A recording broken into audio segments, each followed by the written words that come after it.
Assalamualaikum warahmatullahi wabarakatuh. Innal hamdalillah nahmaduhu wa nasta'inuhu wa nastaghfiruh wa na'udzu billahi min syururi anfusina wa min sayyiati a'malina may yahdihillahu fala mudhillalah wa may yudlil fala hadiyalah. Wa asyhadu an la ilaha illallah wahdahu la syarikalah wa asyhadu anna Muhammadan abduhu wa rasuluh. Allahumma shalli wa sallim ala sayyidina Muhammad wa ala alihi wa sahbihi ajma'in. Amma ba'd. Insyaallah kita lanjutkan pembahasan dari kitab Al-Waraqat karya Imamul Haramain Al-Juwaini rahimahullah ta'ala, di mana kita sampai pada perkataan penulis, yaitu tentang al-amr. Wal amr istid'a'ul fi'il bil qaul mimman huwa dunahu ala sabilil wujub.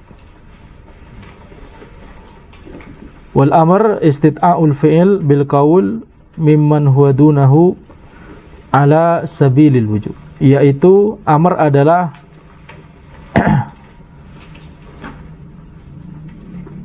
meminta untuk melakukan suatu perbuatan dengan perkataan,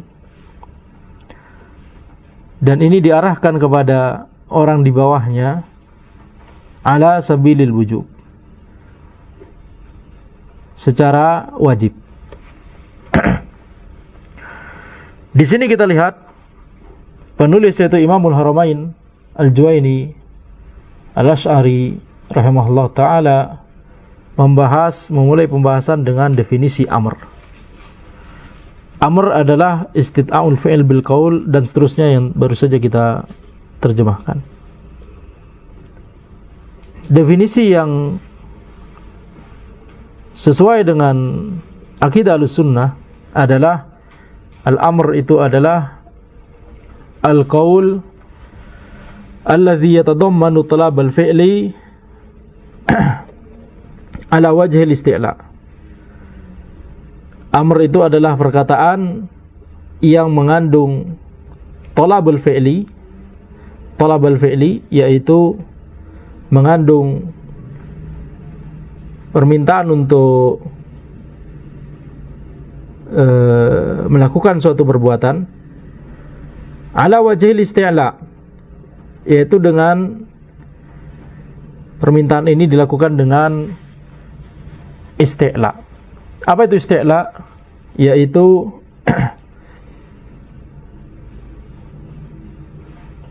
memiliki sifat al-qahr, yaitu memaksa. Jadi ini definisi dari al-amr yang lebih sesuai dengan akidah Ahlussunnah wal Jamaah. Kita bahas satu-satu definisi penulis di sini, dan insyaallah kita nanti akan paham mengapa ana sebutkan versi lain dari definisi al-amr. Penulis berkata al-amr wal amr istid'a'ul fi'il bil qaul. Amr itu adalah istid'a'ul fi'il. Istid'a' maknanya talab. Jadi istid'a'ul fi'il maknanya talabul fi'il. Sama seperti definisi yang sesuai dengan akidah Ahlussunnah, ada mencakup komponen talabul fi'il. Betul? Meminta untuk melakukan suatu perbuatan. Tetapi bedanya adalah istid'a' itu adalah amrun yaqumu bin nafsi. Istid'a' itu adalah sesuatu yang ada di dalam nafas, di dalam diri. Jadi Al-Juwaini mendefinisikan amr, perintah, itu adalah sesuatu yang ada di dalam diri, yang itu meminta orang lain untuk melakukan suatu perbuatan.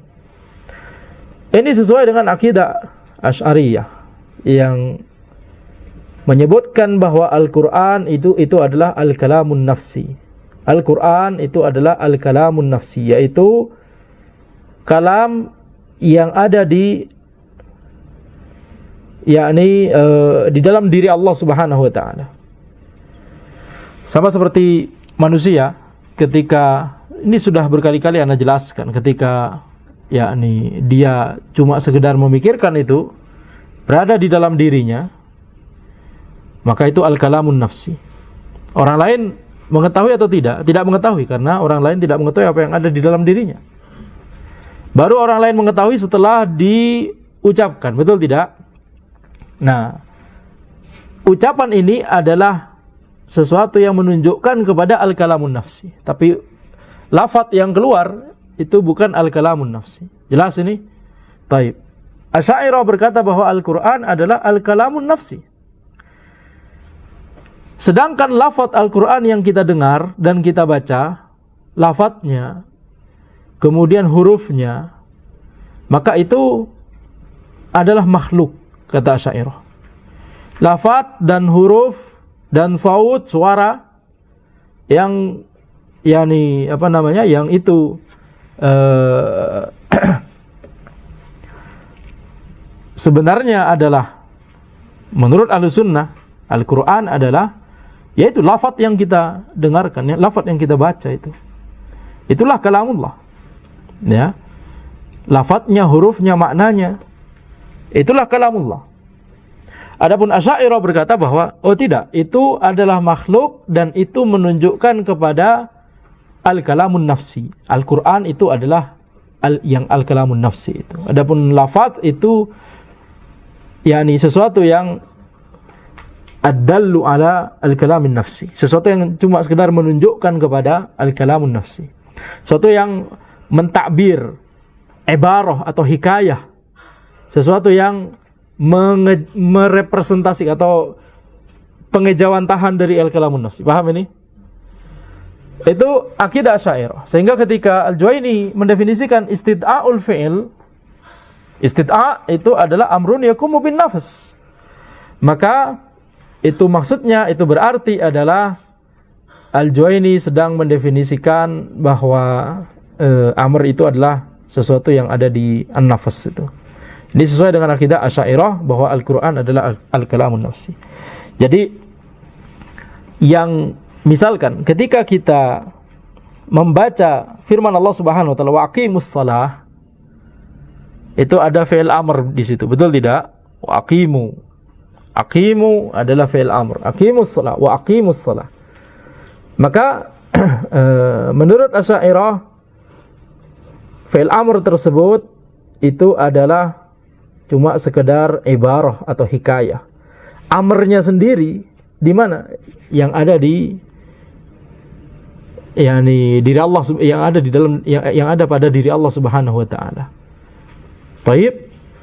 Jadi lafaz yang kemudian kita dengar dari ayat tersebut, dari Al-Qur'anul Karim tersebut, itu adalah yakni makhluk, kata Asy'ariyah.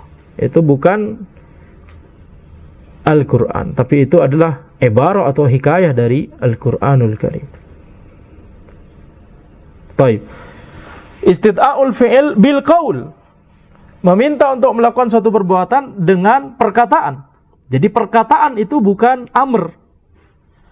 Ahlussunnah meyakini bahwa Ahlussunnah mengatakan bahwa amr yang kita bahas di sini yaitu adalah al-qaul itu sendiri. Wa aqimus shalah, qaul, betul? Itulah amrnya. Wa aqimus shalah. Sedangkan kita lihat definisi Al-Juwaini, istid'a'ul fi'il bil qaul. yakni meminta untuk melakukan suatu perbuatan dengan perkataan. Jadi perkataan ini cuma sesuatu yang menunjukkan saja. Adapun amrnya sendiri bukan qaul tersebut. Paham bedanya?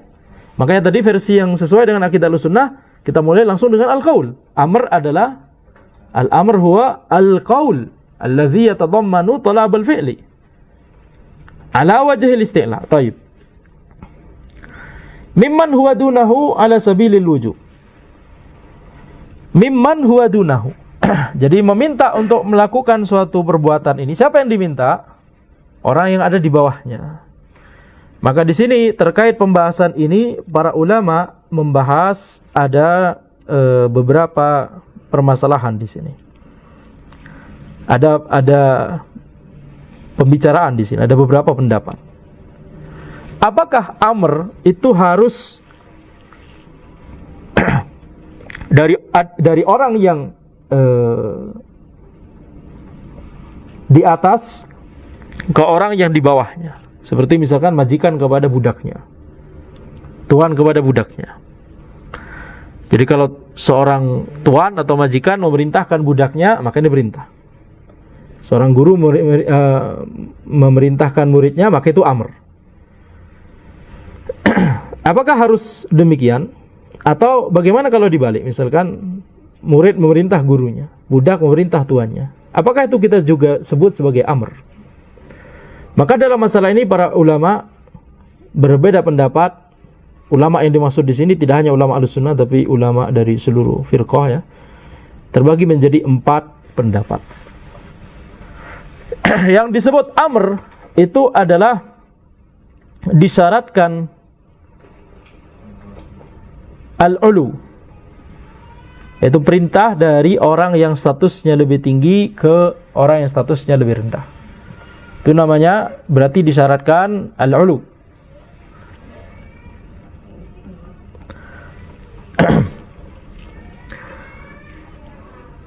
Contohnya misalkan tuan statusnya lebih tinggi daripada budak, guru statusnya lebih tinggi daripada murid, orang tua statusnya lebih tinggi daripada anak. Kalau perintah tersebut berasal dari, atau talabul fi'il tersebut berasal dari orang yang statusnya lebih tinggi kepada orang yang statusnya lebih rendah, maka itulah amr.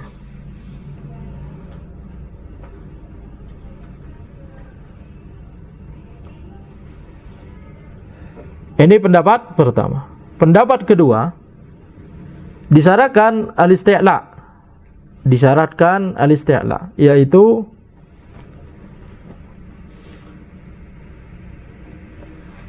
caranya adalah dengan al-qahr, memaksa. Memaksa atau mewajibkan begitu ya. Mengharuskan. Itu makna dari al-isti'la. Disyaratkan caranya. Jadi bedakan al-ulu dan al-isti'la. Al-ulu itu kita melihat status orangnya. Al-isti'la kita lihat metode ketika meminta perbuatan tersebut dilakukan. Ini pendapat kedua. Pendapat ketiga, disyaratkan kedua-duanya, al-ulu wal-isti'la. Baru disebut amr kalau talabul fi'il tersebut berasal dari orang yang statusnya lebih tinggi dan caranya adalah dengan al-isti'la. Kemudian pendapat keempat adalah tidak disyaratkan sama sekali al-ulu dan al-isti'la. Tidak disyaratkan al-ulu dan juga tidak disyaratkan al-isti'la.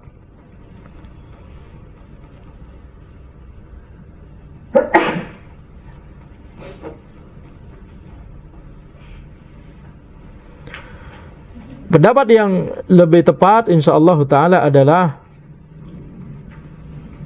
pendapat yang kedua, yaitu yang disyaratkan al-isti'la.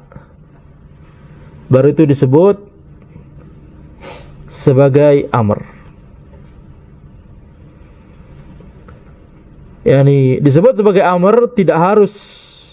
Mengapa tidak pendapat pertama saja yang kita ambil? Karena kita lihat ketika ada budak memerintah menggunakan fi'il amr misalkan kepada tuannya, ijlis misalkan, fi'il amrnya adalah ijlis. Ketika caranya adalah al-isti'la, mengharuskan, maka kita katakan ini berarti budak ini lancang sekali, betul tidak? Dia merintah tuannya. Tapi menggunakan fi'il amr yang sama, tapi kalau nadanya berbeda, konteksnya berbeda. Padahal kata yang digunakan sama, fi'il amr yang digunakan sama, sama-sama ijlis. Tapi kali ini konteks dan nadanya berbeda. Budak tersebut meminta tuannya untuk duduk dalam rangka untuk misalkan mau mijitin misalkan. Ijlis. Ya, satunya, yang pertama tadi kasusnya ijlis. Wah, ini yang kedua ijlis. Gitu. Beda kan?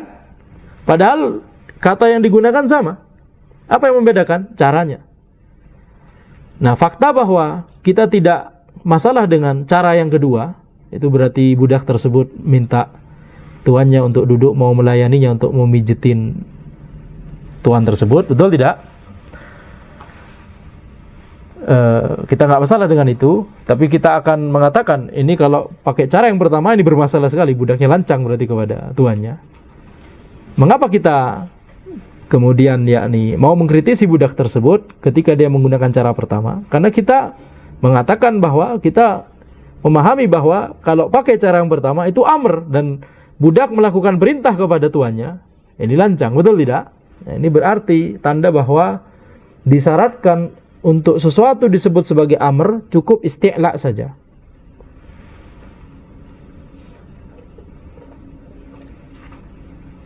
Berbeda dengan pendapat pertama misalkan, yakni bahwa disebut amr itu disyaratkan ulu, disyaratkan statusnya tinggi, baru disebut amr. Tuan merintah kepada budak, guru merintah pada murid, orang tua merintah pada anak.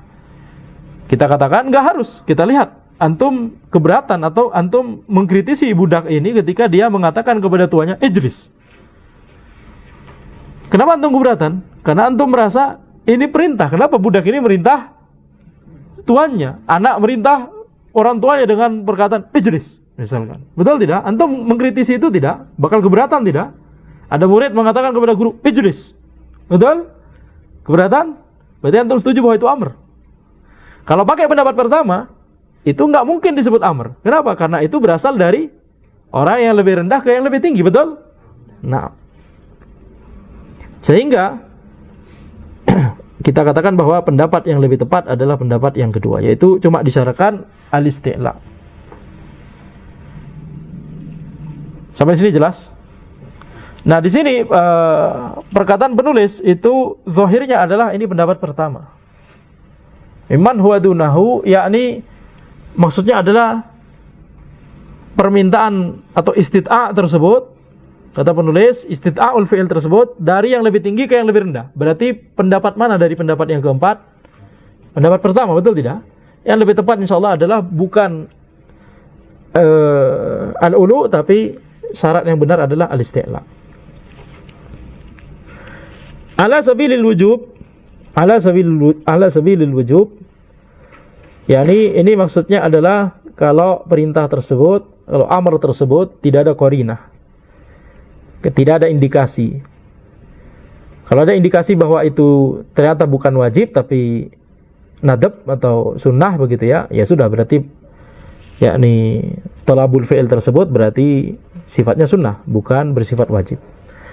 Karena talabul fi'il bisa bermakna wajib, bisa bermakna sunnah, bahkan bisa bermakna mubah.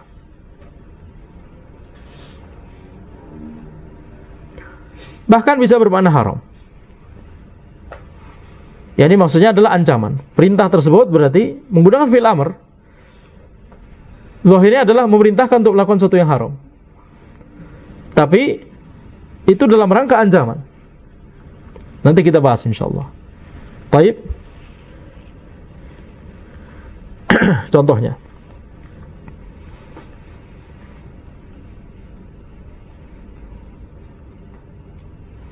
Ya mungkin itu di pertemuan berikutnya saja insyaallah, sesuai dengan urutan pembahasan penulis ya.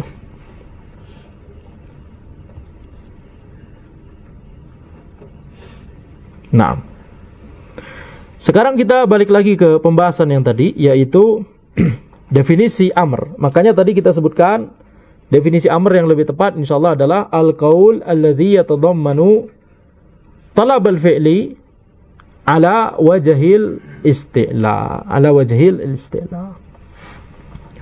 Baik. Was-sighah ad-dallatu alaihi if'al. Sighah yakni sighah di sini maksudnya adalah apa namanya?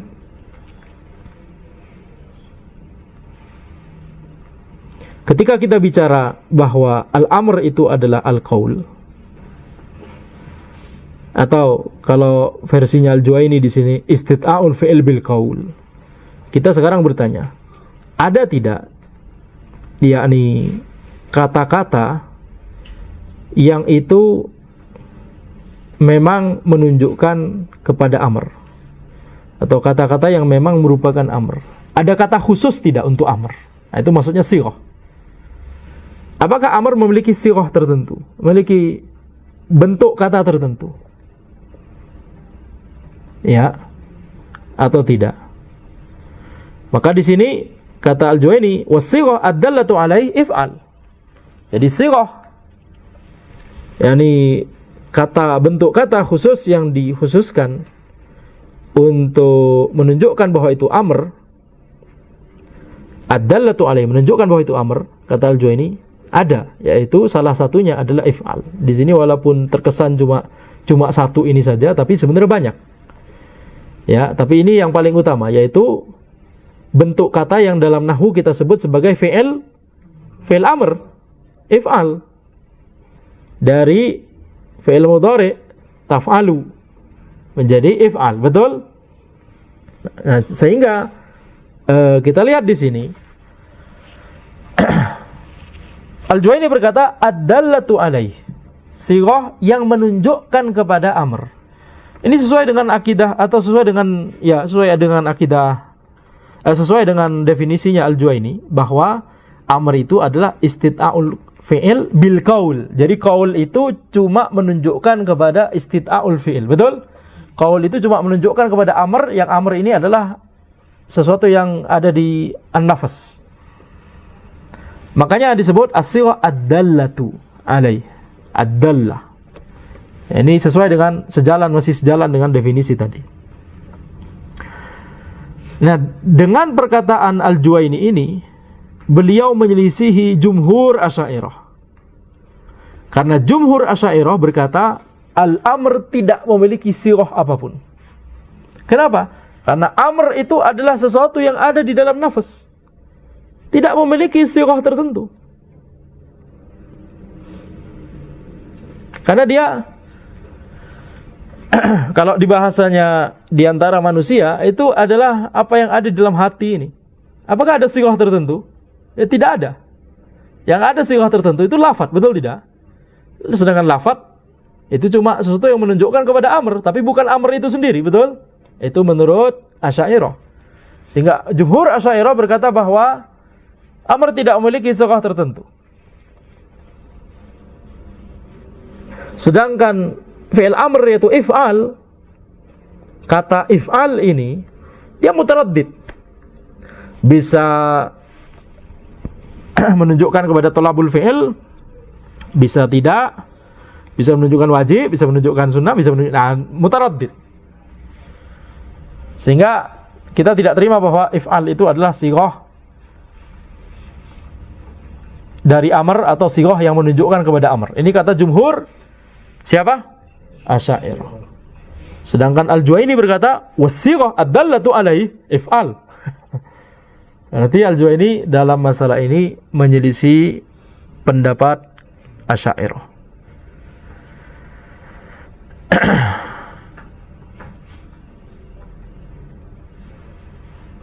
Yang itu dinisbatkan langsung kepada Abu Hasan Al-Asy'ari, bahwa amr tidak memiliki sighah. Tapi Al-Juwaini berkata was-sighah ad-dallatu alaihi if'al. Tapi sekarang bukan berarti kemudian Al-Juwaini sesuai dengan Ahlussunnah dalam masalah ini. Ya, karena Al-Juwaini berkata if'al itu, kalau antum menemukan kata yang polanya adalah if'al, yakni fi'il amr, maka baru kita tahu bahwa itu menunjukkan kepada amr kalau ada qarinah, kalau ada indikasi, misalkan barang siapa yang meninggalkannya maka dia akan mendapatkan azab, dia akan mendapatkan ancaman. Jadi Al-Juwaini masih ada catatan tambahan. If'al ini, kalau antum temukan kata tersebut di dalil Al-Quran ataupun As-Sunnah, if'al ini baru berupa amr kalau misalkan ada indikasi bahwa itu adalah amr. Indikasinya apa? Ada wa'id, ada ancaman, ada azab atau iqab yang akan diberikan, diterapkan oleh syariat kepada orang yang melanggarnya. Adapun dari if'al itu sendiri, tanpa indikasi kita nggak bisa menyimpulkan. Tapi ini akidahnya Al-Juwaini. Sedangkan akidahnya Ahlussunnah adalah sekedar antum membaca kata if'al atau membaca fi'il amr yang polanya adalah if'al atau variasi dari if'al di dalil, maka itu adalah amr itu sendiri. Wah, taib, jelas ini. Tidak perlu kita mencari indikasi ada nggak azab yang diberikan oleh syariat kalau ada orang melanggarnya. Ya alhamdulillah kalau ada, itu berarti dalil tambahan. Betul tidak? Yang menekankan bahwa ini adalah amr, tapi sekedar antum membaca wa aqimus shalah. Antum sudah tahu bahwa ini perintah untuk salat. Bukankah demikian yang kita pahami secara bahasa? Betul tidak? Akidah Ahlussunnah yang paling mudah. Tidak perlu kemudian aneh-aneh, kita harus cari indikasi dulu bahwa ini menunjukkan amr. Betul? Yani ya, inilah akidah Ahlussunnah. Sekarang kalau kita sudah paham masalah ini,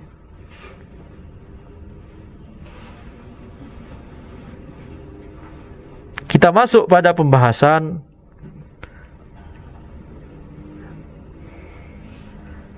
apakah disyaratkan iradah ketika, atau apakah disyaratkan iradah dalam amr?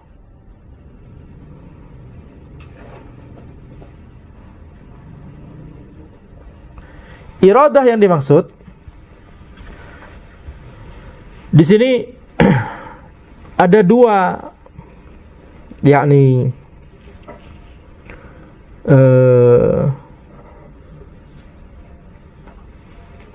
dua kasus di sini sebenarnya. Baik. Dua kasus apa yang dimaksud dengan iradah. Kalau yang dimaksud adalah iradatul lafaz, maka na'am, itu disyaratkan. Apa yang dimaksud dengan iradatul lafaz? Contohnya misalkan, ketika ada seseorang memerintahkan orang lain, ada seorang ulil amri misalkan, memerintahkan anak buahnya, pasukannya misalkan, salah satu tentaranya, untuk mencambuk fulan misalkan, cambuk fulan. Tapi perintah ini dikeluarkan oleh ulil amri tersebut, misalkan ini ulil amri yang zalim gitu ya misalkan ya. Keluar perintah cambuk si fulan.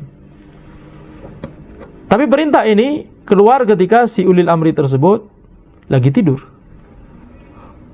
ngigau. Apakah ini kita sebut amr? Sehingga kalau si tentara tersebut tidak melakukan perintah ini, maka dia yang kita cambuk. Tentunya tidak kita sebut amr. Jadi iradatul lafaz disyaratkan. Kalau tidak ada iradatul lafaz, maka itu bukan amr. Sampai sini jelas?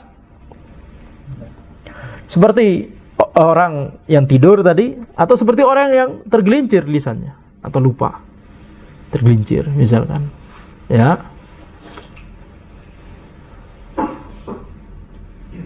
Ya, jadi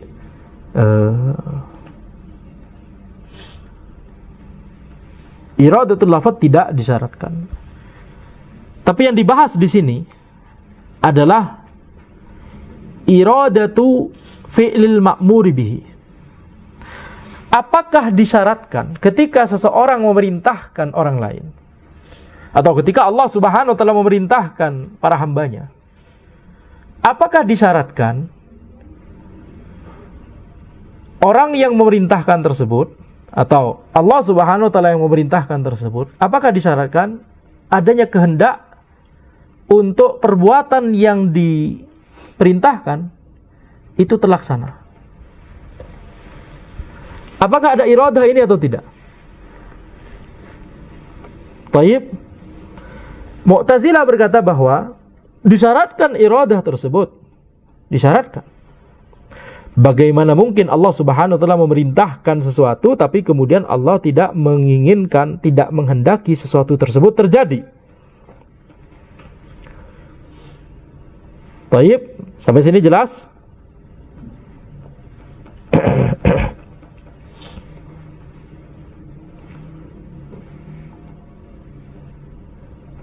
Nah, jadi ini perkataan siapa tadi? Mu'tazilah. Perkataan Mu'tazilah.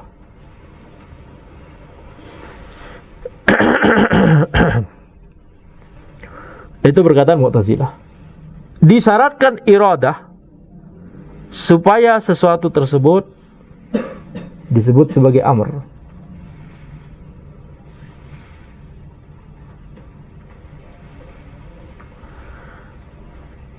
Adapun perkataan Asy'ariyah tidak disyaratkan iradah. Tidak disyaratkan iradah supaya sesuatu disebut sebagai amr. Baik. Sekarang apa yang dimaksud dengan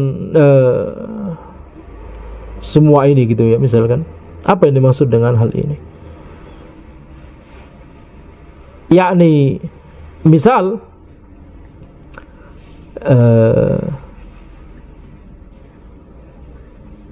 Mu'tazilah berkata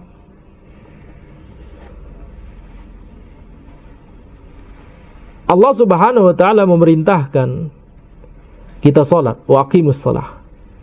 Berarti menghendaki perbuatan tersebut, perbuatan itu salat tersebut terjadi. Betul? Dan itulah yang dimaksud dengan yakni dengan perkataan Mu'tazilah di sini, yaitu yakni adanya iradah. Innallaha ya'muru bil adli wal ihsan. Sungguhnya Allah Subhanahu wa taala memerintahkan dengan keadilan dan dengan al-ihsan, kebaikan. Masa Allah tidak menginginkan atau tidak menghendaki keadilan dan kebaikan, al-adl dan ihsan tersebut untuk tidak terjadi? Kan pasti Allah Subhanahu wa taala menghendaki itu untuk terjadi, betul? Ini perkataan Mu'tazilah.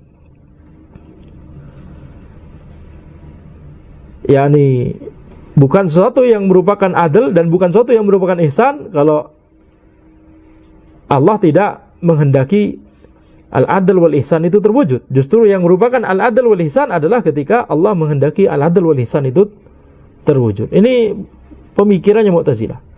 Jadi mereka mengatakan iradatu fi'lil ma'muri bihi itu adalah syarat.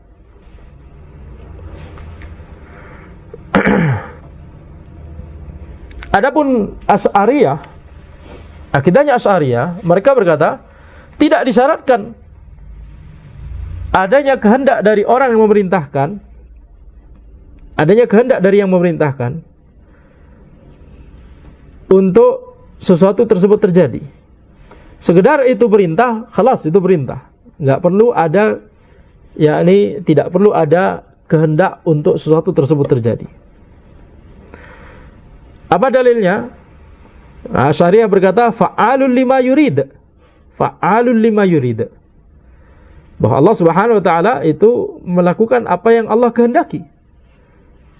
Yani kalau seandainya Allah menghendaki hal tersebut terjadi, maka enggak perlu diperintahkan, itu pasti terjadi. Jadi enggak disyaratkan iradatullah, kata Asy'ariyah. Sampai sini jelas? Yani pemahaman atau sudut pandang masing-masing. Ahlussunnah mengatakan dua-duanya salah. Dua-duanya salah. Mengapa? Karena dua-duanya cuma menganggap bahwa iradatullah cuma satu. Iradatullah itu ada dua, iradah kauniyah dan iradah syar'iyah. Mu'tazilah berkata bahwa disyaratkan iradah ketika Allah memerintahkan, itu berarti Allah menghendaki hal tersebut terjadi, betul tidak?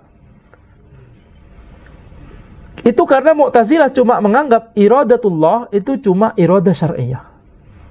Apa bedanya iradah syar'iyah dan iradah kauniyah? Kita review itu dulu. Iradah syar'iyah maksudnya adalah sesuatu yang Allah cintai. Yani semua yang Allah perintahkan di syariat ini, di dalam syariat Islam, di dalam Al-Quran dan As-Sunnah, itu berarti ada iradah syar'iyah dari Allah Subhanahu wa ta'ala. Sedangkan iradah kauniyah itu adalah sesuatu yang Allah izinkan untuk terjadi. Walaupun bisa jadi Allah tidak mencintainya. Contohnya misalkan kekufuran Allah izinkan untuk ada di muka bumi.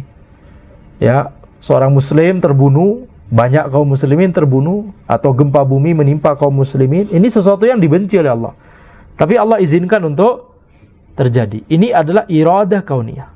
Tidak ada sesuatu yang terjadi kecuali pasti itu karena adanya iradah kauniyah dari Allah Subhanahu wa ta'ala. Tidak ada sesuatu yang terluput dari iradah kauniyah Allah. Sedangkan iradah syar'iyah itu sesuatu yang Allah cintai tapi belum tentu terjadi. Contohnya misalkan keislaman Abu Jahal. Kira-kira Allah mencintai kalau Abu Jahal masuk Islam? Tidak. Mencintai, akan tapi Allah tidak tetapkan itu untuk terjadi. Atas hikmah Allah Subhanahu wa ta'ala. Baik. Sekarang kalau kita sudah paham bedanya antara iradah kauniyah dan iradah syar'iyah, Mu'tazilah memandang bahwa iradatullah itu cuma iradah syar'iyah. Sehingga ketika mereka mengatakan disyaratkan iradah supaya sesuatu disebut sebagai amr, disyaratkan iradatul amir bi fi'lil ma'muri bihi, maka itu karena Mu'tazilah cuma melihat bahwa iradah itu cuma iradah syar'iyah. Sedangkan Asy'ariyah ketika mereka berkata tidak disyaratkan iradah dalam amr, tidak disyaratkan iradatul amir bi fi'lil ma'muri bihi, ya, Asy'ariyah itu memandang bahwa iradatullah itu cuma iradah kauniyah.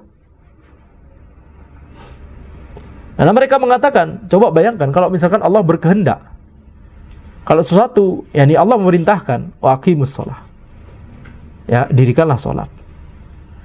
Kalau itu dibarengi dengan iradah, dan Asy'ariyah cuma memandang iradatullah itu cuma iradah kauniyah, kalau Allah berkehendak dengan iradah kauniyah bahwa salat itu yakni dilaksanakan hambanya, maka nggak perlu diperintahkan. Kalau itu sudah iradah kauniyah pasti terjadi, betul tidak?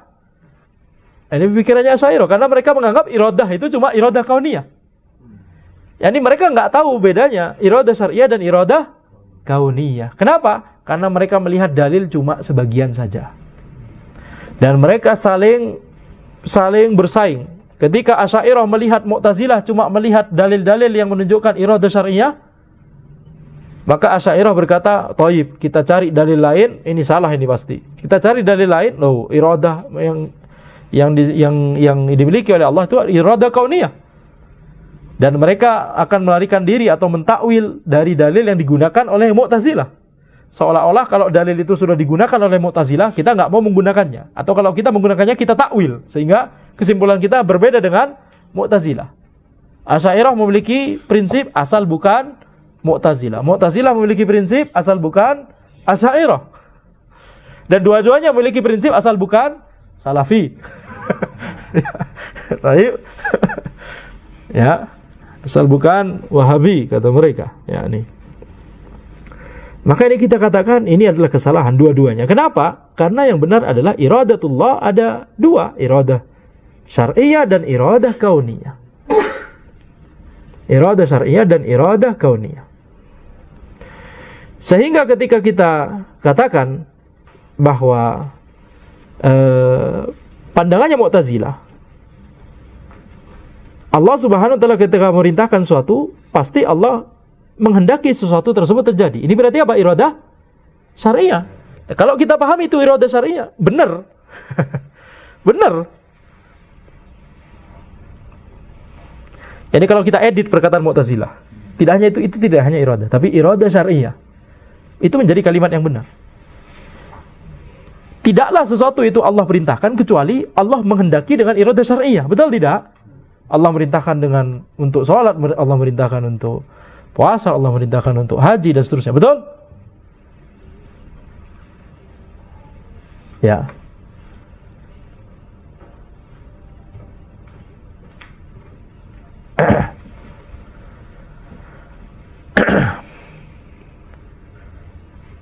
Sedangkan iradah kauniyah ini yang kita pahami dari perkataan Asy'ariyah.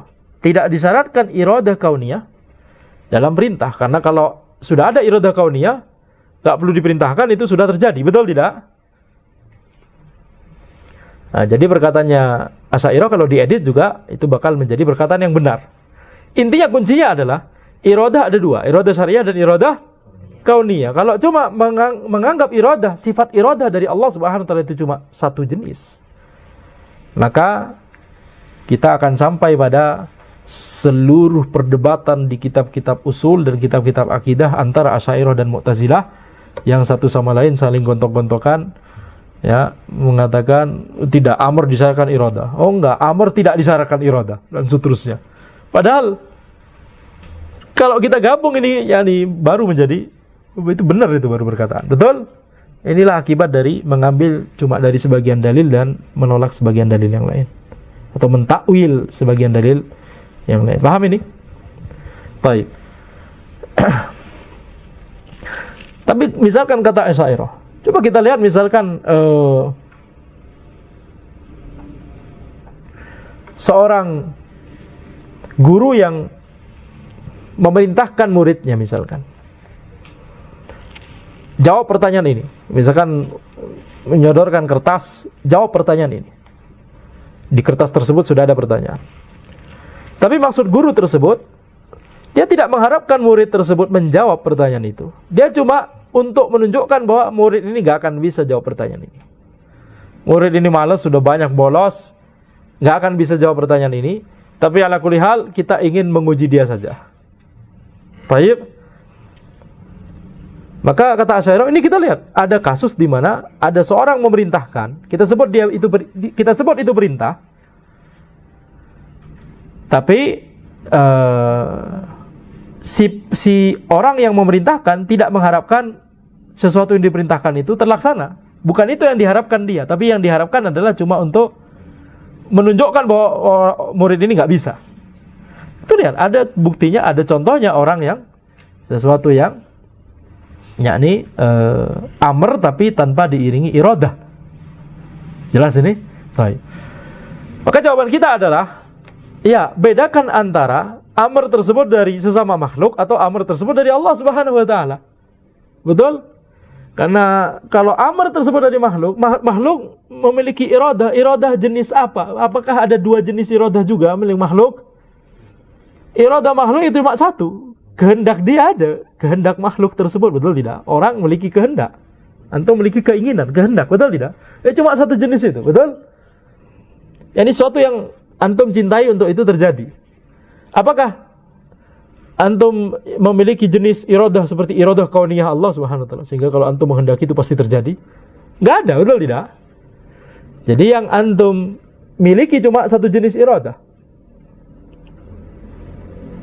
Maka yakni kalau kita bicara skala makhluk, maka mungkin ada orang yang memerintahkan tapi sebenarnya tidak menginginkan sesuatu yang diperintahkan itu terjadi. Yang diinginkan adalah hal lain. Ini kalau bicara makhluk. Tapi kita dalam usul fikih, kita bicara amr dari siapa? Betul? Dari siapa? Dari Allah Subhanahu wa taala. Atau dari Nabi Muhammad SAW. Dan dari Nabi Muhammad SAW itu pada hakikatnya perintah dari Allah Subhanahu wa ta'ala. Sehingga kita katakan, ya, ini adalah yakni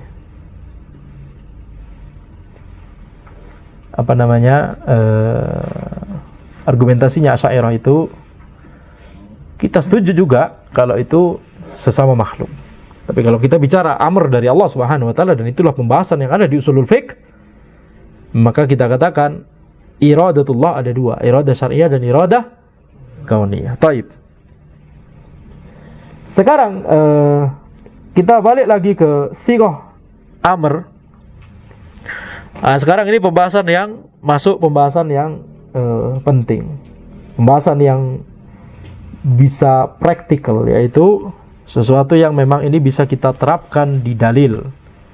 Kalau yang tadi kan itu pembahasan teoritis ya, pembahasan yang membahas ini akidah yang lurus, ini akidah yang yakni salah begitu ya. Itu di dalam tatanan teoritis, maksudnya bukan praktikal kita terapkan kaidah kepada ayat atau hadis kemudian kita ambil, karena itu bukan pembahasan usul, itu pembahasan akidah, tapi masuk ke dalam usul. Tapi sekarang kita masuk pembahasan yang praktikal, yaitu kita akan membahas sighah. Kembali lagi kepada tadi ya, karena kita cuma membahas cuma satu tadi, sighah dari amr, yaitu if'al. Sighah dari amr itu adalah yang pertama if'al, seperti wa aqimus shalah. Fi'il amr, intinya fi'il amr, wa aqimus shalah wa atuz zakah. Sighah yang lain yaitu fi'il mudhari yang diawali oleh lamul amr di depan, liyaf'al, liyunfiqu dzu sa'atin min sa'atih. Ya, yaitu orang yang memiliki harta wajib untuk menafkahkan, menginfakkan hartanya. Wajib berarti itu perintah. Ada liyunfiq. Dan setelah lamul amr, fi'il mudhari'nya menjadi dalam kondisi i'rab apa? Jazm. Thaib. Itu termasuk ya, itu yang dibahas di tadi pagi, betul, tidak di ma'had.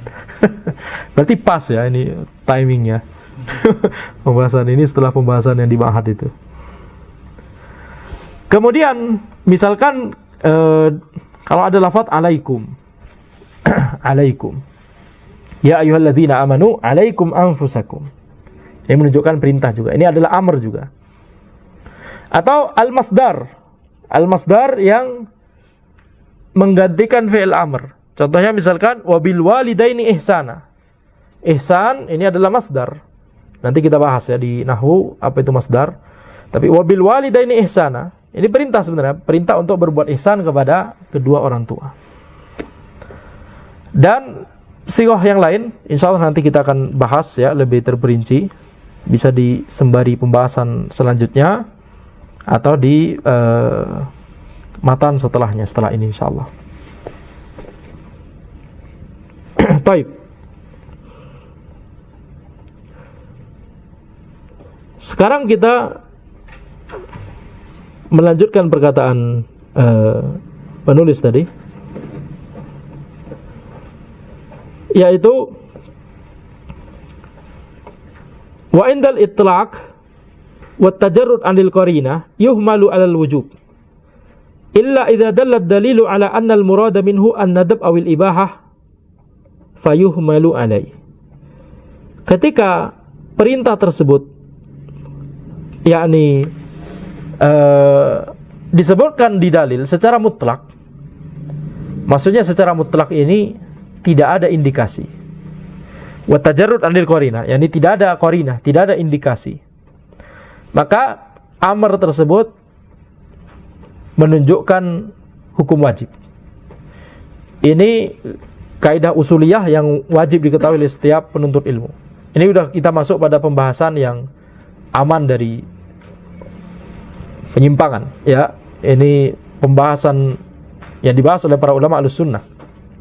Di dalam memang merupakan, bahkan ini salah satu kaidah terpenting di ilmu usulul fiqh. Al-amr yufidul wujub indal itlaq. Al-amr indal itlaq yufidul wujub. Perintah ketika tidak ada catatan tambahan atau ada indikasi ya, ketika tidak ada catatan tambahan atau indikasi, maka perintah tersebut menunjukkan hukum wajib. Jadi hukum asal perintah adalah wajib. Al-asl fil amr al-wujub. Al-asl fil amr yufidul wujub.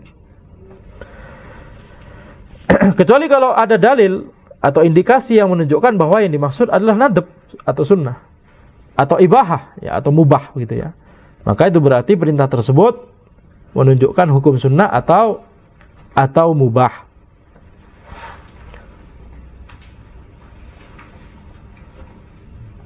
Baik. Dan ini tentunya para ulama khilaf yani.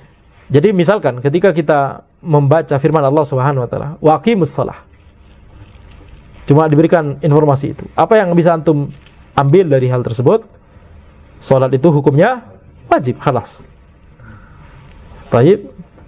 Kecuali ada indikasi lainnya bahwa ternyata itu bukan perintah wajib, tapi perintah yang sunnah, ya sudah, itu berupa perintah sunnah. Tapi wa aqimus shalah, di situ maksudnya adalah salat yang 5 waktu yang wajib itu, maka itu hukumnya wajib. Nah, hukum asal perintah bahwa itu hukumnya wajib, itu para ulama khilaf. Ada yang menunjukkan, ada yang mengatakan bahwa itu hukumnya wajib. Ada yang mengatakan hukum asalnya adalah sunnah, ada yang mengatakan hukum asalnya adalah mubah, ada yang mengatakan hukum asalnya adalah tawakuf. Tapi pendapat yang hak adalah hukum asal dari perintah itu adalah wajib. Dari mana hal ini? Dalilnya, apa dalilnya bahwa hukum asal perintah itu adalah wajib? Dalilnya adalah firman Allah Subhanahu wa taala, "Falyahdzaril ladzina yukhalifuna an amrih an tusibahum fitnatun aw yusibahum adzabun alim." Berhati-hatilah orang yang menyelisih perintahnya, yang diperintah Nabi Muhammad SAW, yaitu akan terjadi fitnah yang menimpa dia atau akan menimpa dia azab yang pedih. Jadi di sini kita lihat Allah Subhanahu wa taala mengancam orang yang menyelisih perintah Nabi Muhammad SAW dengan akan terjadi fitnah kepada dia atau terjadi azab yang pedih. Apa yang dimaksud fitnah di sini? Fitnah yang dimaksud adalah ditampakkan al-haq sebagai al-batil dan ditampakkan al-batil sebagai al-haq. Makanya orang yang menyelisih sunnah Nabi Muhammad SAW, maka dia akan melihat yang sunnah itu bid'ah, yang bid'ah itu sunnah. Betul? Itu kondisi dari para ahlul bid'ah. Itu kondisi dari para ahlul bid'ah. Jadi ini dalil pertama, bahwa perintah itu hukum asalnya wajib. Karena di ayat tersebut Allah mengancam orang yang menyelisih perintah Nabi SAW akan menimpa dia fitnah atau akan menimpa dia azab yang pedih di dunia ataupun di akhirat. Kemudian dalil yang kedua, firman Allah Subhanahu wa taala, "Wa may ya'sillaha wa rasulahu wa yata'adda hududahu yudkhilhu naran khalidan fiha." Barang siapa yang durhaka kepada Allah dan Rasulnya dan melanggar batasannya, batasan Allah Subhanahu wa taala, maka Allah akan masukkan dia ke dalam neraka kekal selamanya di dalamnya. Jadi ini durhaka, ini maksud durhaka, maksiat, yakni melakukan sesuatu yang menyelisih perintah Allah Subhanahu wa taala. Antara tidak melakukan perintah Allah atau melakukan apa yang Allah larang, begitu ya. Kemudian dalil yang ketiga, sabda Nabi Muhammad SAW, "Laula an nasuqqa ala ummati la amartuhum bisiwak inda kulli salah." Kalau seandainya itu tidak akan membuat susah bagi umatku, maka sungguh aku akan memerintahkan mereka untuk bersiwak setiap hendak salat. Berarti yang namanya perintah itu hukum asalnya adalah wajib. Baik, banyak dalil-dalil yang lain. Yang ini 3 saja cukup lah insyaallah, yang menunjukkan bahwa tentunya ijma' para sahabat, al-amr itu yufidul wujub. Ijma' para sahabat, yakni para sahabat ketika mendengar Nabi Muhammad SAW menggunakan fi'il amr, apakah kemudian para sahabat langsung, oh ini hukumnya mubah, hukumnya sunnah gitu misalkan, atau kita tawakuf aja lah, tawakuf, ya nggak tahu itu wajib atau sunnah. Kalau tawakuf itu apa? Nggak tahu, ini wajib apa sunnah apa mubah, kita nggak mengatakannya kecuali ada dalil lain yang menunjukkan bahwa oh itu ternyata sunnah, oh itu ternyata wajib, oh itu ternyata mubah. Tidak demikian, betul tidak? Kenyataannya adalah kita melihat bahwa para sahabat langsung melaksanakan apa yang diperintahkan oleh Nabi Muhammad sallallahu alaihi wasallam.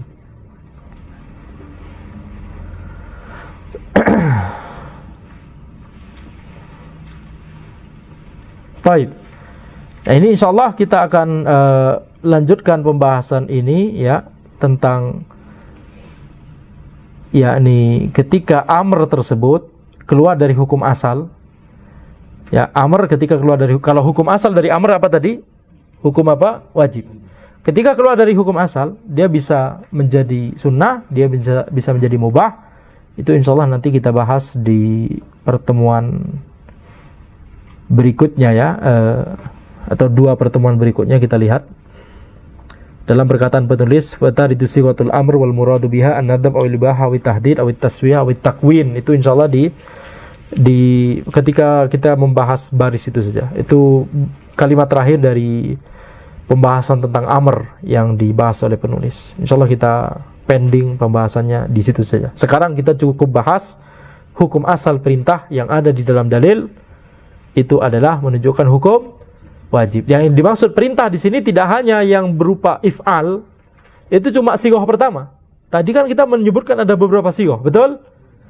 Sighah-sighah yang lain hukum asalnya juga wajib. Seperti liyaf'al, wabil walidaini ihsana. Apa hukumnya berbakti kepada kedua orang tua? Wajib.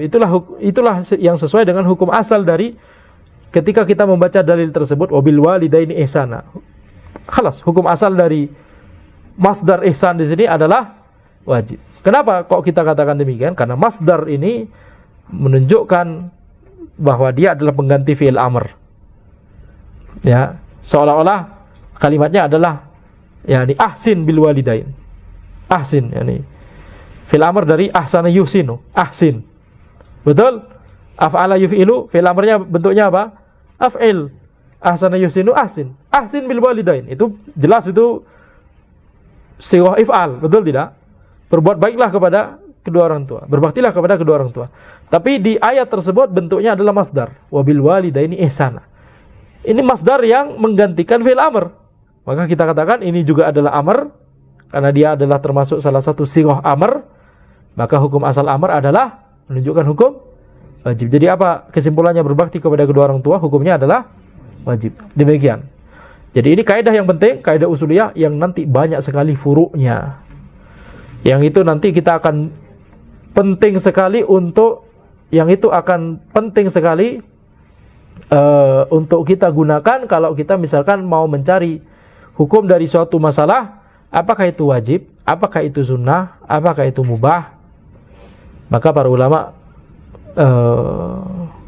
salah satu dalil yang digunakan adalah ini. Hukum asal amr adalah wajib, kecuali kalau ada indikasi.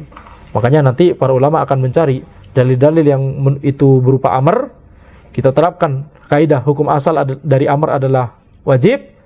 Tapi setelah itu para ulama akan mencari dalil-dalil yang menjadi indikasi. Apakah ada dalil yang menjadi indikasi bahwa ini yang dimaksud dari amr ini bukan wajib tapi sunnah misalkan, atau bahkan mubah misalkan.